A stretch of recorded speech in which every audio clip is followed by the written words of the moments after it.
मुंबई आझाद मैदानावर नंदुरबार जिल्ह्यातील सरपंचांचा आंदोलनाचा आज दुसरा दिवस।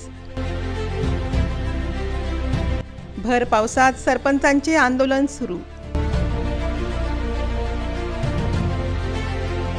नंदुरबार जिल्ह्यातील सर्वपक्षीय नेत्यांनी आंदोलनकर्त्या सरपंचांची घेतली भेट। नंदुरबार जिल्ह्यातील अतिदुर्गम भाग समजल्या जाणाऱ्या धडगाव तालुक्यातील एकूण 50 सरपंच मुंबई येथील आझाद मैदानात आंदोलन करत आहे। त्यांचा आंदोलनाचा आज दुसरा दिवस असून मागील 2 वर्षापासून 15वा वित्त आयोगाचा पैसा खर्च करता येत नसल्याने गावातील विकास काम रखडले असून या संदर्भात अनेक तक्रारी देऊन देखील दखल न घेतल्याने अखेर सरपंचांनी आंदोलनाचा मार्ग निवडला असून मुंबई येथील आझाद मैदानावर भर पावसात सरपंचांचे आंदोलन सुरू आहे।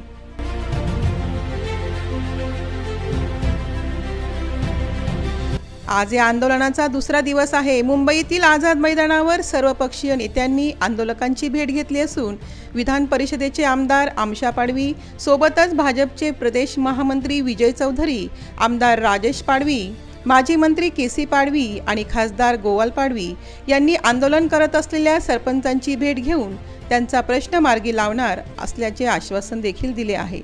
आदिवासी जनजागृती न्यूज चॅनल धडगाव, नमस्कार।